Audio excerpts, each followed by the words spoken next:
It's day 12 of Maker Advent, and that means it's day 6 of the Pi Hut's Maker Advent calendar. We open a box every other day, so there's box number 6. You'll also notice banana for scale, Mark II. It's got the lights on from the previous video, and it's also wearing a very fetching hat today to keep warm, because it's a bit cold. Let's open box number 6 and see what's inside. Tip out the contents, and it looks like we have... That looks like an LED, but it can't be just an LED, we've already got some. What can it be? We've got 3 wires, an LED and a resistor. So let's have a look at what the Pi Hut says it is today. We have a photo transistor. So that's an input device. Like a potentiometer was an analog input, photo transistor is another analog input. So it's going to measure the amount of light and then send signal to one of the analog pins on the Pico, which it's going to read, and then it'll be converted into something that we can understand. The resistor is 10K, and there are 3 jumper wires. That's an easy one today, isn't it? So how are we going to wire this up? Well, we don't need the buzzer. We need to make sure we get the polarity right, because this photo transistor has got a polarity. So we're going to have a long leg to the left and the short leg to the right. Yep, that's right. And the short leg is going to go to 3.3 volts on the GPIO. And the long leg is going to go to GPIO 26. And they're going to use a resistor to connect the left leg to another empty unused lane on your breadboard. And then connect the other end of the resistor to the ground pin on the Pico. So let's build this on a separate breadboard. One moment please. Okay, so we've got it wired up on the second little breadboard that we got a few days ago. We've got 3 volts going into the right hand side, that's a long leg.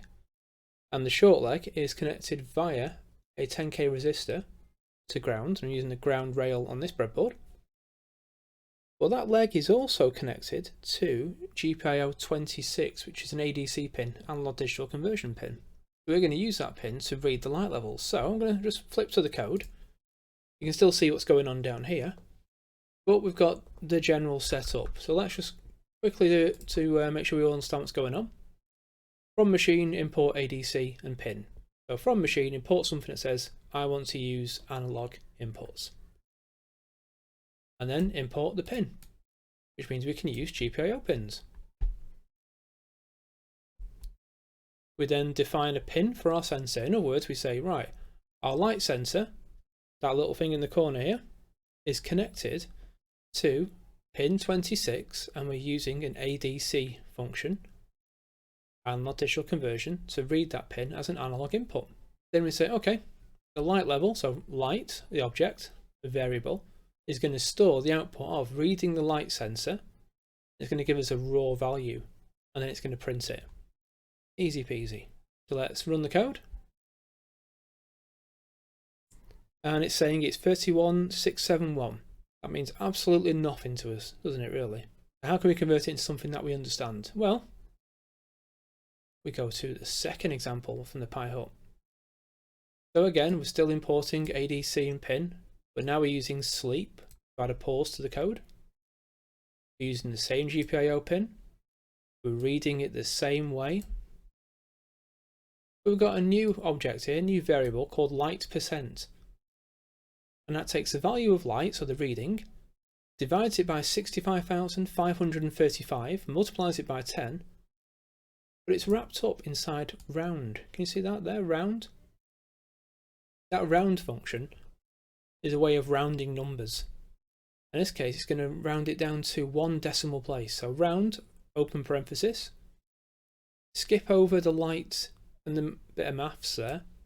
It's the bit after the comma we're interested in. That comma 1 means round to 1 decimal place.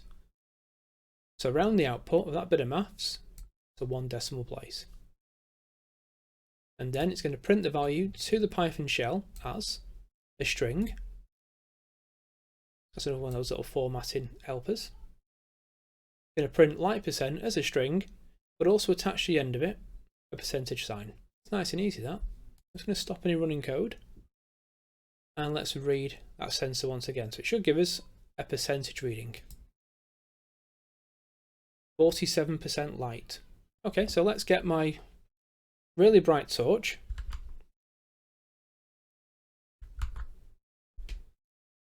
I'm going to turn that torch on. As you can see, it's really bright. And let's start the code again. It should have a higher number than 47 this time. 97.8, there we go. What is it when I just turn it down a little bit? 98.7, so it's still bright. But what about if I put my finger over the end? Will that change it completely? I reckon so. 6.9%. So we've got a light level sensor now. We can detect light and react to it. So we could have this as a very primitive tripwire. So you've probably seen in films where they've had a laser going across the room. If you break the laser, alarm bells will sound and people with big guns will come out. We can do something like that, but on a budget. We can have a torch shining on the light sensor. When the light beam is broken, it will change the light level. That can then be a trigger to do something like sound an alarm, so the buzzer from the other day, make LEDs turn on, or anything else, motors come to life. Or we could even, we had a Raspberry Pi Pico W, send a message over the web using MQTT or something like that. That'd be fun. So the third and final example we've got today is reusing some of the code from was it day one? Yeah, that was a while ago. So we're using the the red, green and blue LEDs, doing the same imports. So import ADC and pin, import time, using the same LEDs, 18, 19, 20. We're using the light sensor. We're reading it the same way. We're doing the same bit of percentage maths on it and rounding it again. We're printing it to the screen, but we're then waiting for a second and then using a conditional check. So this is just a way of saying, okay, if the light level is less than 30%, turn the red LED on and make sure that amber and green are off. Then we're saying if it's between 30 and 60%, red off, amber on, green off. And if the value is greater than or equal to 60, so 60%, turn red and amber off and turn green on. That's pretty simple. So let's run the code. So let's make sure we've stopped previous code. Now let's run this one. So 49.8 is the light level, and you'll see that amber is lit. So if I put my finger over the sensor, the light level is going to drop, and it's now red. That is lit. Finger off and amber. Let's turn on the super industrial torch. And green is on. And you probably can't see it because the torch is swamping out all the light. There you go. So that's a really simple input. It's nice to use as well. So we've got a nice input here, ready to go. We've got analog light level reader. We've got a potentiometer. We've got a buzzer. We've got LEDs. And we're only on day 6. We've got 6 more days to go. That'll take us till December the 23rd if my maths is correct on this one. But so far, I'm liking this kit. £40. It's not available now. It's out of stock. So clearly it's December 11th, isn't it now? Looking at my watch just to make sure. So we're halfway through Advent, technically. That's all for today. See you later.